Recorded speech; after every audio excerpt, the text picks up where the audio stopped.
Hi, Homeworthy. I'm Shiraz. And I'm Scott, and welcome to the Stealth House.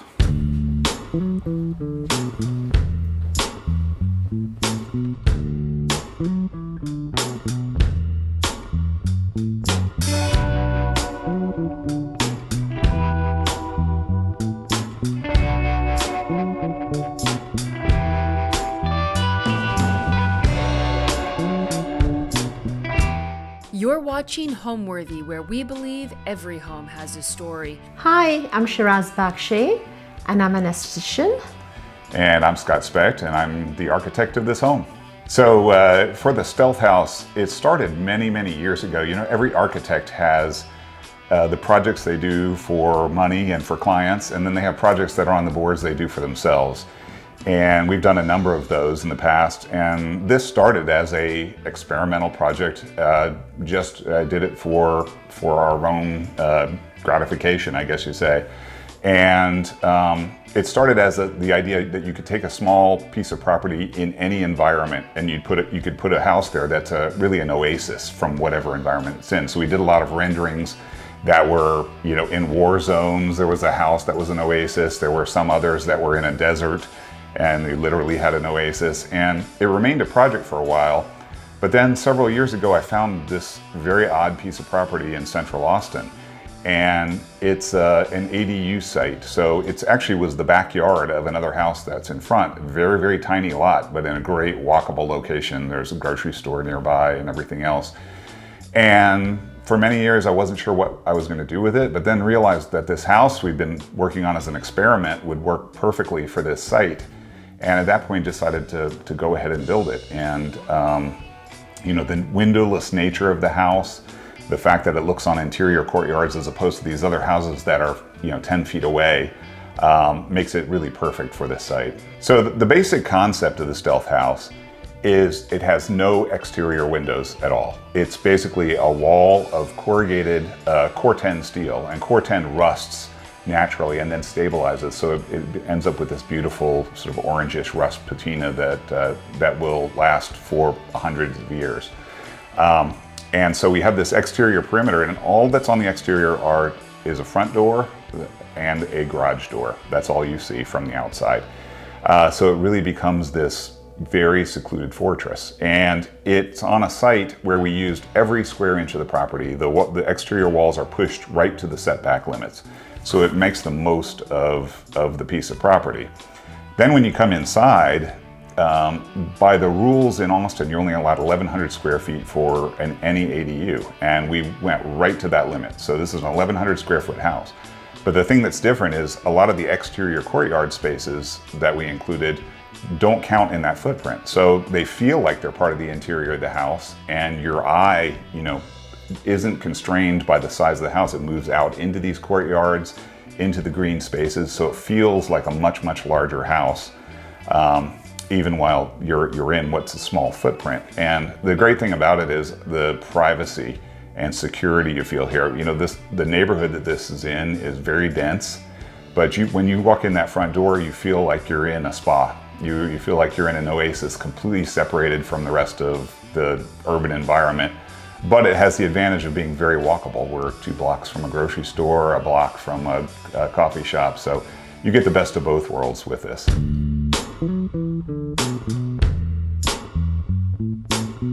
So we're starting our tour at the exterior of the house because this house is so much about its exterior form and how that works with the neighborhood. So as you can see, when you walk into the house, there are no exterior windows. There's nothing but corrugated metal on the exterior, and 2 doors. The front door we were just at, and this garage door. Between them is the one feature of the exterior, this glass tile panel. The tile was produced by a company in Italy called Bisazza, and it's got gold flecks in it as well as green. When the light hits it at different times of the day, it really shines in different ways. As you can see around the side of the house, there's a 5-foot setback on one side and on the other, and no doors, no windows on either side. So it really does become a stealth presence in this neighborhood. Another feature about this tile panel is when we were designing the house, we weren't sure what it was going to be. We were thinking maybe it's an artwork that someone paints on the wall there. Maybe it's a wrap, like a car wrap. but we finally settled on this tile. For other presentations, we've done this interesting diagram that shows what it could be. We even had a diagram of a lawyer ad there with the phone number on it, so you could sell the exterior of your house for some extra income. But the exterior is very simple composition. There's the entry to the garage. And then over here, next to the entry, we've planted this grove of spineless prickly pear cactus.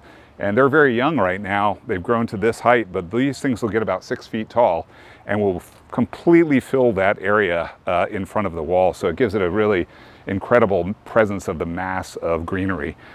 We've also created 2 different types of gravel, creating different strips in the front yard. So this is a secondary parking space here, but this strip is a walking strip to bring visitors and clients to the front. So the front door itself is an engineering feat. We wanted to do this as seamless as possible. So the front door panel and the panel next to it are in the same plane and flush, which is interesting to do when you have a front door that opens inward as a traditional front door does.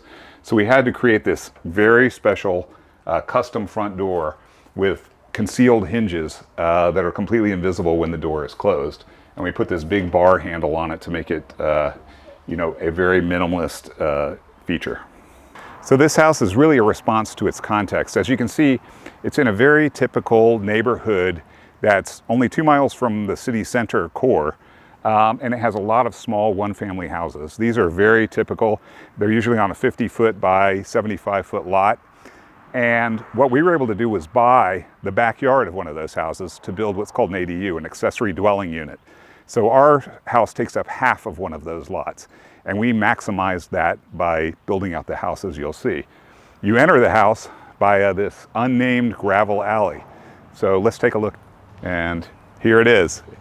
As I said, it fills the entire lot, and it works in that it becomes a neutral backdrop for all the neighbors around. It's this rusted steel. It doesn't become an obvious presence. It's a nice backdrop for all the neighboring yards and has a minimal presence on its surroundings. So for the interiors, one thing that was really important to me was color. And Scott agreed, which was great. So we put in a lot of color, as you will be able to see later, with the rugs and the cushions and the backsplashes, and also in the paintings we have a lot of color in this house. And so that was my contribution, all the, you know, little touches. And yeah, most architects, and you know, in the work we do for the real world, a lot of it is very minimalist. You know, that we have a lot of clients who really love that. But for our own house, we had a kind of a mix of cultures and a mix of thoughts about that. And you know, a lot of times architects tend to be dictatorial, and it's like, we're going to live like this. We're going to have nothing on the walls. And it was great actually to work together in a way that satisfied both of us. So, you know, there are details in this house that are very architectural and very classic modernism, you might say, and in the way things are put together. But then we infuse that with materials that you normally don't see in a modern house. Things like this, you know, a patterned carpet of this sort, or wallpaper made out of reeds and wood. A lot of very personal things that work their way into it. we both are very happy with the results. We are. The process for building this house, you know, it ended up taking about 1.5 years total. From the start of drawings all the way through construction, and a lot of that was hampered by, you know, supply chain issues that were happening after COVID, and so there were delays in the process there. But it actually was a very easy, straightforward build. You know, the house maze is unusual in the way it's programmed, the way it works. It's not like any other typical house, but the construction techniques and materials are very typical. So the build was very easy. And one of the things I was worried about the most, which is this is very unusual from a zoning and code standpoint. For instance, most bedrooms require windows that are operable in case of fire. So you have to escape through an operable window. This house has no operable windows. And so we got away with it in some very unusual ways. We have in the bedrooms these full wall curtains that go all the way across on one wall of each bedroom, and hidden behind that is a fire exit door. And it's not visible from inside the house, and it's barely visible from outside the house. But in case of fire, it's probably the safest thing you can have is a door straight to the outside, but heavily protected. So I thought it would take a long time to get through the building department and get approved for this, but they actually loved it. And it went right through very quickly. The build was straightforward and smooth from there. And yeah, it was interesting. The crew we put together too was interesting, is that the builder of the house used to work for me as an architect, and he decided he'd had enough of sitting behind a desk working at a computer, wanted to get his hands dirty. So this is his first job. I gave him his first job building this house. And the great advantage of that is he did a really wonderful job, because it was a showpiece of his mastery of carpentry, let's say, and we got him for a good discount. And it was similar in the cabinetry you see here. That was a friend who wanted to start a cabinet shop, so we gave him his first job doing a major cabinet shop.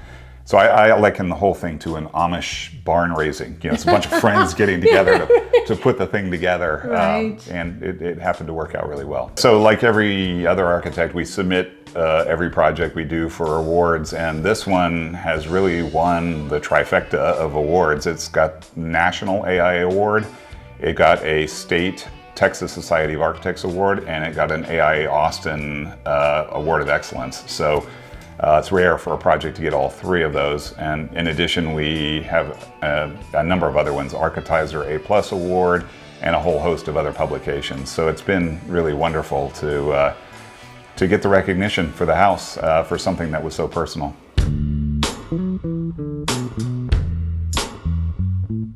So when you walk in the house, there's a very small entry vestibule, and then it opens up into the kitchen. The kitchen was all built out of walnut veneer, and it was done by a friend of ours, and it was his first millwork project, so he did all this cabinetry. Given that this is a very small house, we had to make the most of every square inch. So you'll see the main cabinetry of the kitchen below, but above, all the way to the ceiling, are very deep storage cabinets that go all the way back to the perimeter wall. So a lot of our stuff gets stored up in there. And there's always a division between things you don't use very much and things you use every day. So it works very nicely, so we can swap things out. Also, we have no dining room in the house. We mostly sit at this island in the center, but we do have a 4-person booth, restaurant-style booth built in. We love sitting here. It's great for conversation, and it's a very intimate little space. It's backed up in this green tile that's also used as part of the backsplash. It has a very natural feel. Again, we work storage into everything. So underneath each of these benches is full storage for things you don't use very often. Just a few of the details around here. This is a Buddha that Shiraz's mom gave us as a gift, and we gave it a place of presence right near the front door. And then moving into this space, there's no formal pantry that you walk in. I always thought pantries were a thing that's a waste of space, because you come in, you have a floor space, and then shelving on the sides, and the floor space 99% of the time is never used by anyone. So what we did, we flipped it. We put the pantries on the ends of the cabinetry, and then as you can see here, you get very good storage for cans, bottles, everything else. And there's a similar one on the opposite side.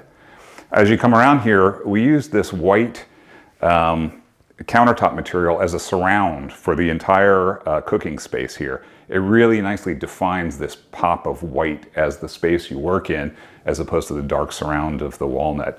And here we have cabinets above as well, and the cooktop and oven all work into that nicely, along with our favorite coffee maker here, the Mocha Master, which we really love.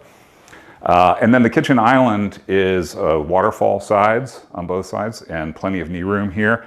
And then the rest of the appliances go behind here. There's a dishwasher, microwave, and various other smaller storage items here. So a really efficient small kitchen, but it serves our needs perfectly for just the two of us. Then on the opposite side, as you come in, we focus the space on this big mirror. And the great thing about that is the angle that you walk in the front door, you immediately get a reflection that focuses back on the olive tree beyond. So it's kind of a thing that broadens and opens up the space. Even though there's plenty of light in here, it works in that way too. There's an interesting story behind this mirror. For a long time, I loved to collect old industrial parts. And this is actually a sand casting pattern. So when they make steel parts for boilers and big ships and other things, they first make the part out of wood, and then they press that wood into a type of sand that holds the form, and then they pour steel into that. And so when I was in graduate school, there was an old factory closing down in Connecticut, and I went in and took a lot of these forms and had them in storage for 35 years doing nothing. And finally in this house I said, I'm going to use one of those for something. So we built a mirror out of it. So cut a circular piece of mirror and installed it in there, and it fits perfectly. And the wood actually matches the walnut of the rest of the cabinetry. Similarly, this bar, you know, given that this is a small space, we didn't want to take up a tremendous amount of room with a bar. So we looked forever for a standard off-the-shelf piece of furniture you could buy that was 5 inches thick for a bar. Could not find one that looked good. There were very few on the market, so we had this made out of steel and chromed. So it's just enough space for the glasses and for bottles of wine. Makes a great display, but also very functional for the space. And then lots of little things around, like I know, you know, collecting things is important to us that mean something. And these were flasks that a client who we did another house for gave us as a gift. They basically took their whole collection and said, what would you like from our collection of things? And we love these flasks, so we took a few, and they have a permanent place of display in the house. So the booth itself was built by the same cabinet maker who made all of the cabinetry, and this is made out of a big single solid thick piece of walnut. So it's kind of the focal piece with lots of grain to it. And the cushions were done by a local cushion shop, and they were attached to the walls, so gain the most space there, and you get this nice slot of space between the cushion and the walnut, so you can kind of see it continuing past. So the whole composition works really nicely, and it's sized exactly the same as a traditional restaurant booth, so it has the comfort of that as well. So the kitchen becomes kind of an introductory space to the house, but then it leads directly into the courtyard, which we see as the heart of the home. The courtyard contains an olive tree, as Shiraz mentioned, and it actually produces olives every year. I was told by the person who sold us the tree that they were not edible olives, but I'm not sure there is such a thing. I think we just have never tried taking one off and processing it like you're supposed to with olives, but it produces a lot of olives. The ground cover here is called lyrapy. It's the whole idea behind the courtyard was no maintenance. We just really didn't want to have to do anything to it. So there's no mowing of this. It's pretty self-maintaining, and the only thing that has to happen is the olive tree needs to get trimmed up every year in the fall so that it doesn't start to brush against the glass. The glass we used for this is interesting, and a lot of people ask us, does this open up? Does it, you know, do you have indoor-outdoor space? And we certainly could have done that. In Central Texas, there are only a few days a year that you're actually going to use that. It's either too hot or too cold. Usually it's too hot.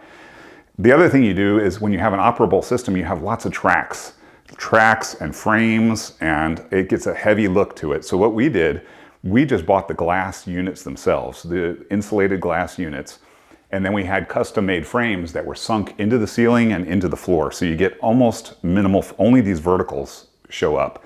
And so it's a minimal frame. You get better view to the exterior, and it really becomes something you look at, an expander of the space, as opposed to something you go out to. So an outdoor space doesn't have to be a thing you go out and hang out at. You know, Shiraz and I are neither the kind of person who do that. So it works really well for us. So my mom was an esthetician, and a really good one. And since the age of 13, this is what I wanted to do. And I just followed her path, and I truly love it. I would like to think I'm really good at it.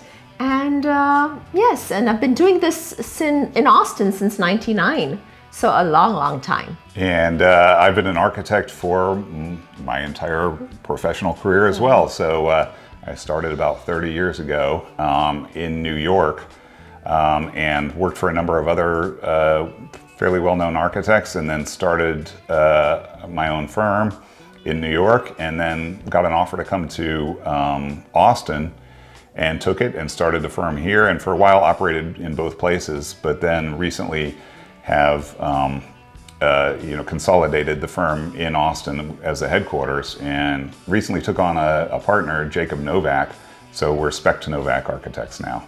Yes, since I've been pretty young, I've enjoyed interior designing. I don't know if I'm good at it, but I've always enjoyed it, and my mom can testify. My mom can testify to that. In my parents' home, I enjoyed it too. So yeah, always wanted to do that, and then had this opportunity. And it works out well because the work she does on brows and, you know, very small features of the face, you get an eye for detail, and that shows here. You notice the tiniest misalignments of things. Yes. And that I wouldn't even notice as an architect. So it worked out great.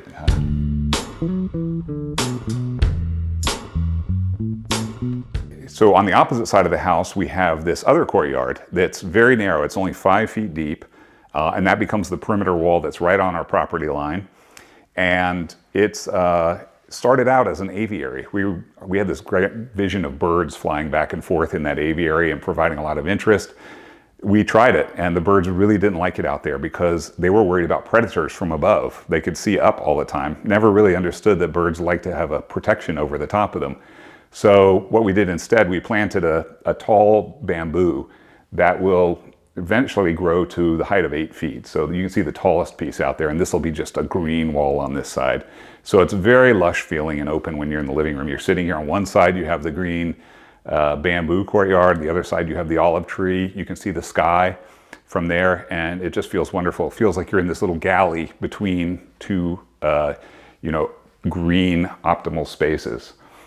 Some other things about the living room here. We use the same cabinet maker to do this, so it blends seamlessly into the kitchen, and sized it exactly for a TV here and then a display cabinet on the side.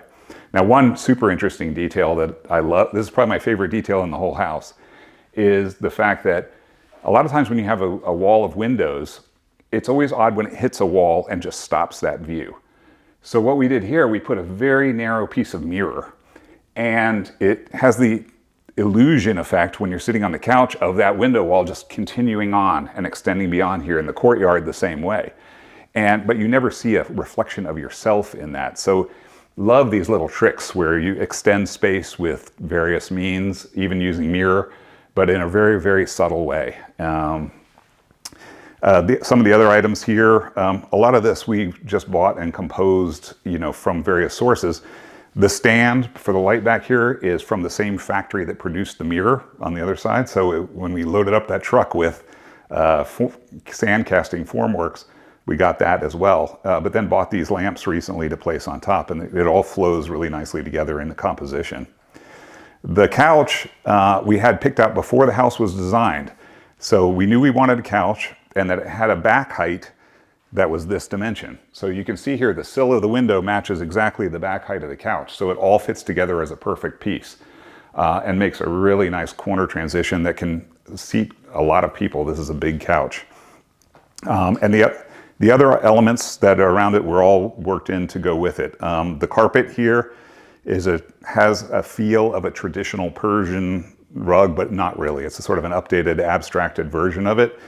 Shiraz's background is Persian, so it fits with that and has the color palette that works with the rust on the outside, the blues and greens we have everywhere else, and all the elements were worked into that.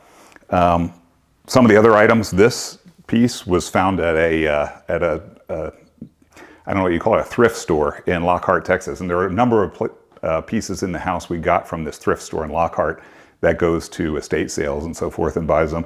You can find wonderful things there without having to get new products. And almost all of the art in the house, partially for cost reasons, we did ourselves. So this is a painting I did. I love doing aerial views as paintings. So we laid out, this is part of a section of Omaha that was taken off of a map or an aerial photo of the area and projected down and then abstracted around that. So again, we used color palette that works well with the greens and the rust colors and the rest of the house. So this material on the wall, rather than just having a white wall, I really dislike generally having blank sheetrock painted walls. So we try to have a different material. As you notice, the walnut wraps around some places, we have window in others. This wall is a wall covering. It's made out of a metal foil, so it's got a silver backing to it with tiny strands of wood flakes that are woven into the foreground. So it's got a lot of depth and texture to this, and again provides a really warm surface and a color palette that works with everything else really nicely. The point of this living room really is when you're designing an 1,100 square foot space, if you can imagine if this was a solid wall with some punched windows in it, if that was a solid wall with some punched windows in it, the space would feel tiny, compressed. It would feel fairly unpleasant. But by having floor to ceiling glass on this side and then couch to ceiling glass on that side, it really allows the perception of the space to go right to the perimeter walls. So the space feels twice as big, even though you're not really inhabiting those spaces. Visually, it's a really amazing space expander. And it also just provides this relief. You know, there's something about looking out a window at a landscape outside that is not protected, that you know your neighbors could be walking by at any moment, or a FedEx delivery person can come up. You don't have the same sense of relaxation you have here, where there's no possibility of view into the house. It just feels very serene when there's that visual and acoustical privacy that you get with this. So the house was done on a budget. I really wanted to keep the cost as low as possible. So you'll find in the house a blend of very high-end things, like the Bisazza tile we use on the exterior, which was worth us to pay a little bit more for. And then other things are very, very inexpensive. And one of the ways we save money too is glass is usually a big cost driver in a house. So what we did here, the largest sizes from top to bottom in the lengthwise direction of glass that you can find pre-manufactured in the US is 9 feet. If you go above 9 feet, you can do it easily, but the cost jumps very greatly when you get above 9 feet. So we actually designed the house around this 9-foot dimension. The ceiling is at 9 feet. And for a lot of people, that they hear the number 9 feet and it seems low. You know, most modern houses we do now have 12-foot, 14-foot ceilings. But when you have a tiny footprint like this, the 9 feet in proportion feels perfect. So it worked out really well for us and saved a tremendous amount of money. Another feature of the ceiling is a thing that's not really looked at a lot, but the details. These vents in the ceiling are your air conditioning vents, and we always make it a point to do flush vents. So you don't have a lot of frame or trim. It's really just these narrow slots that have a minimal impact.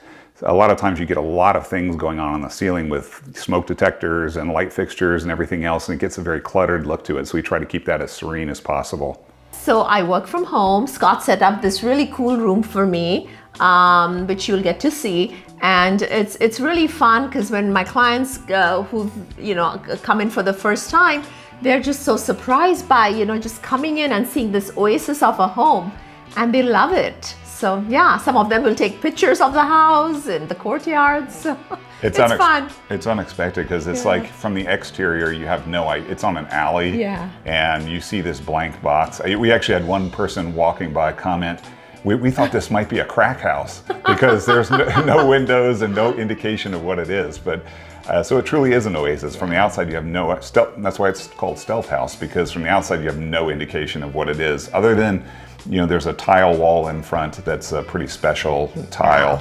But once you get in here, it's a completely different world. And we love the color and everything. We took a while to pick the wall tile outside. It took us a long time to come to decide on the color. We went through a lot of it's exact shades. I knew I wanted to use glass Italian Bisazza tile, but picking the right one out of 40,000 samples took quite a while. So we have generally a green and rust palette here with some add-ins and with pops of white and walnut, and it all kind of works. It's very comfortable and works together nicely.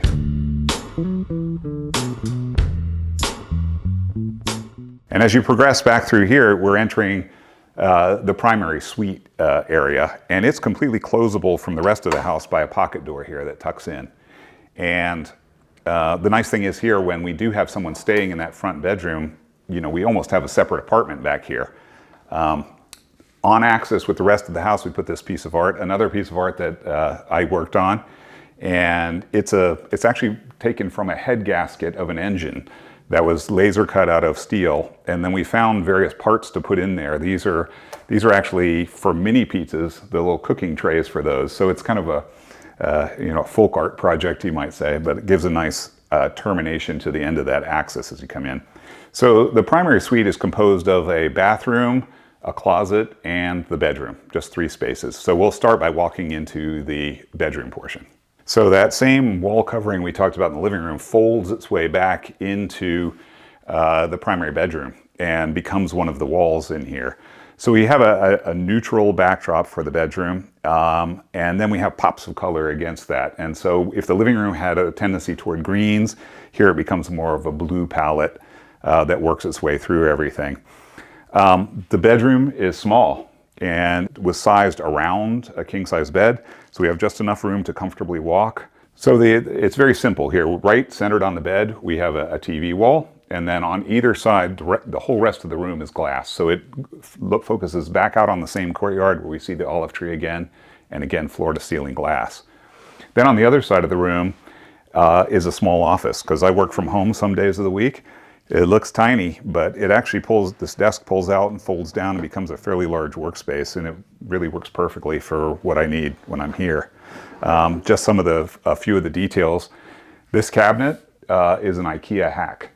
These are IKEA off-the-shelf cabinets, but we customize them a bit by taking the same wallpaper that's on the wall and wrapping it into the back of the cabinet so it really feels like it's a continuity of the space.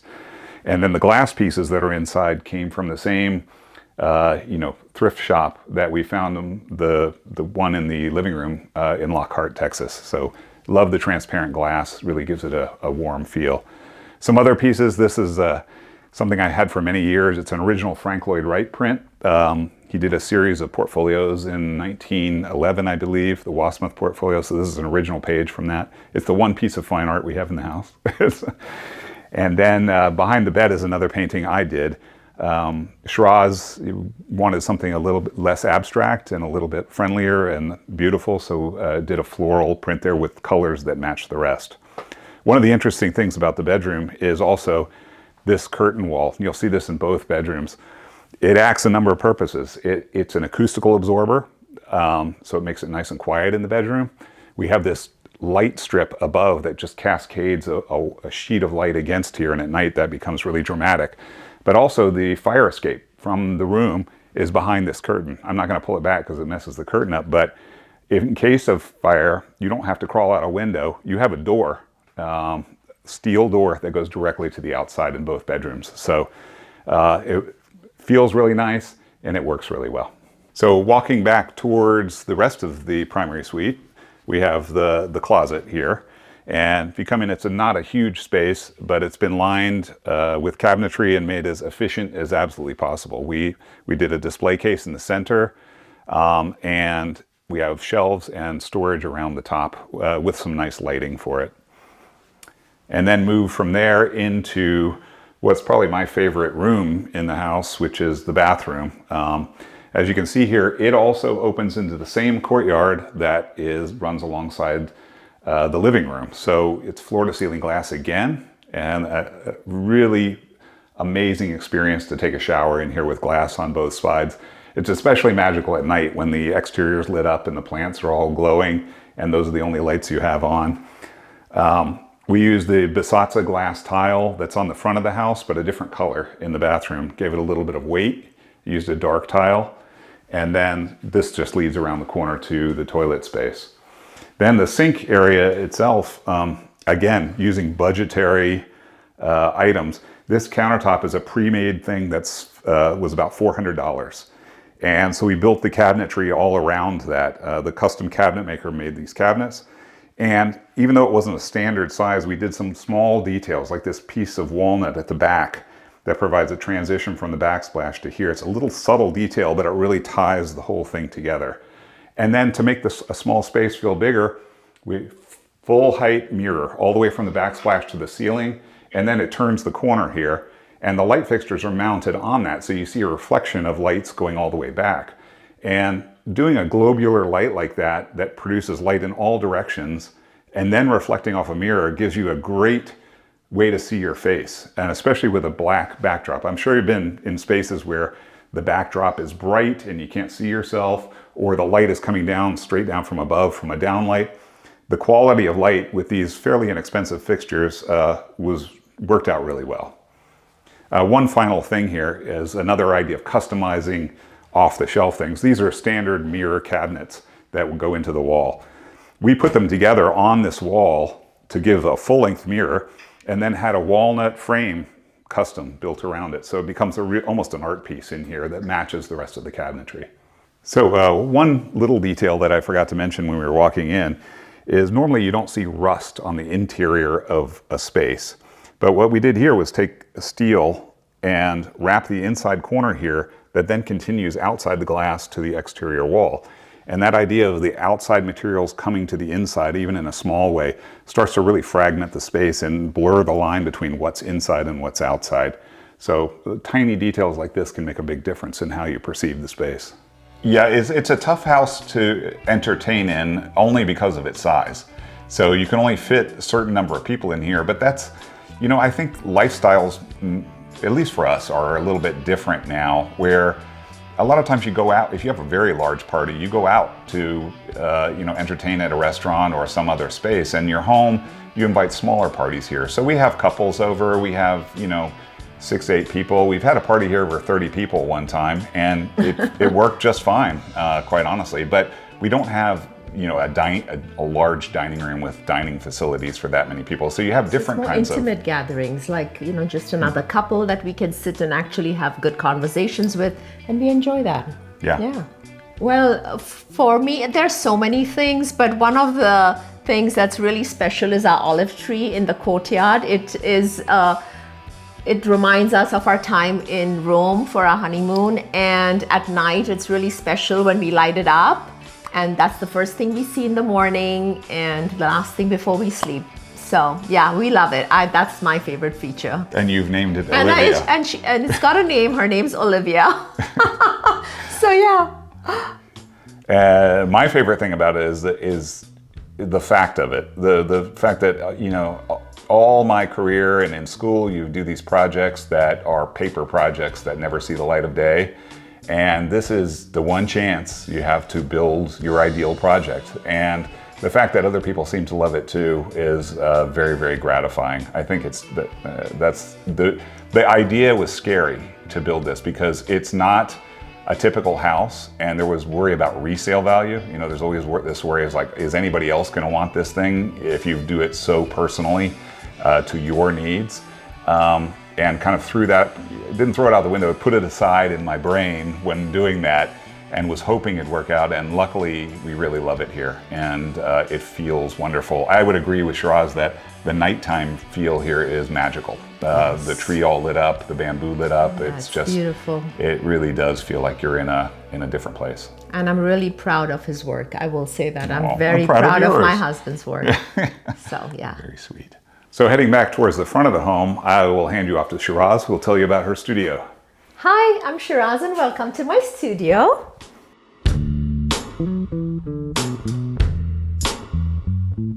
So this is the space I work out of. As I said earlier, I'm an esthetician and women come to me to look beautiful. Here are some products that I personally love and use, and that's the only reason I carry them and my clients can buy them. There are face oils and brow gels and face loofahs and body butters and body polishes, body oils, all the good stuff.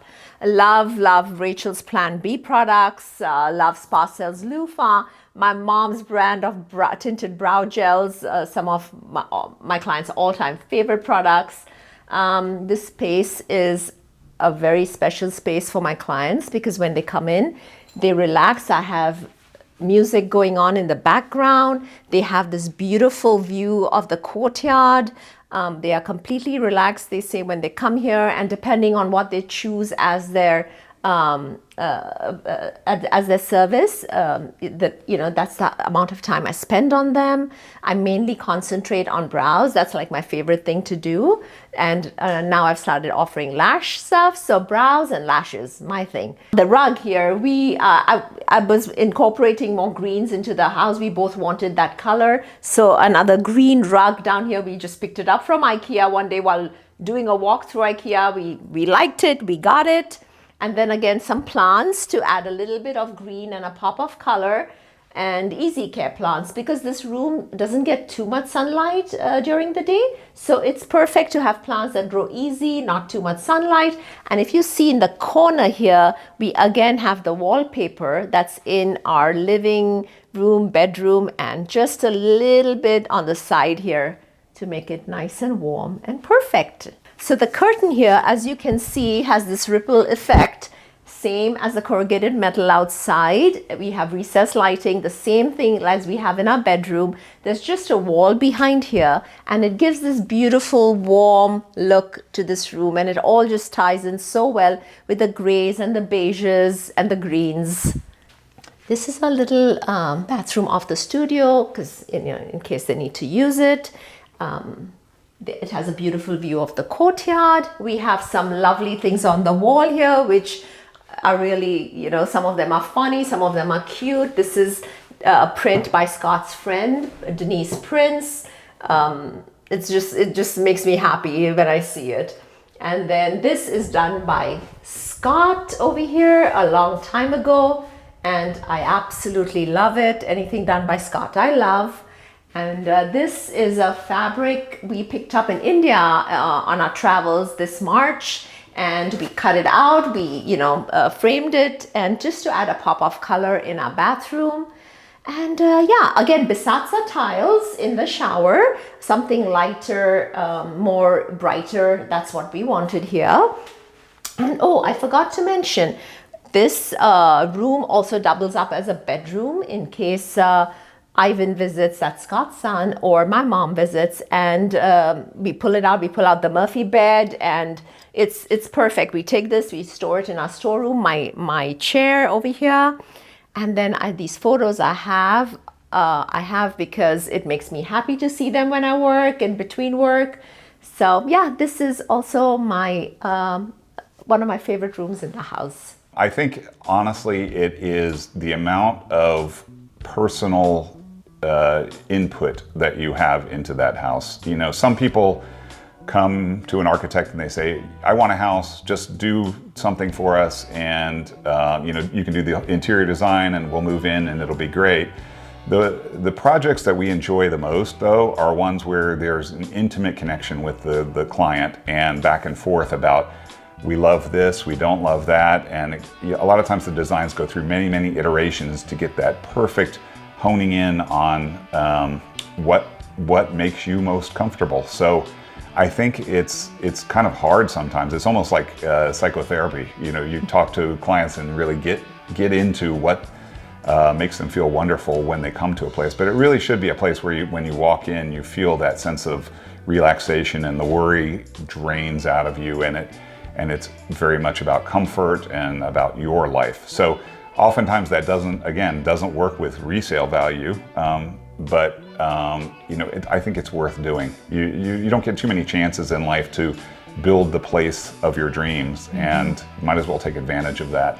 For me, I think the things we've collected over the years and have, displayed our photographs, that, our little travel things that when we travel, we pick up and we place on a special shelf in our bedroom.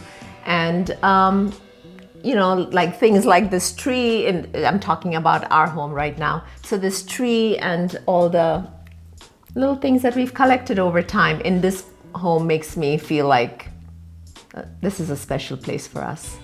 Yeah, if you want to get into this, there's whole architectural theories about this. There's, two different modes of modern architecture. There was Adolf Loos, who practiced, at the turn of the last century, who was like, a house should just be a shell that you fill with things that are important to you, your grandmother's dining table, and that's what makes it a home. Then there are other architects who are, like Frank Lloyd Wright, who saw the house as a total work of their art and mastery, and so they designed everything in it. You had to get rid of everything else from your previous life. So I think we tend towards the first Adolf Loos mode of the things you've collected over time and that are important to you really do make the house a place of your a place that's for you personally.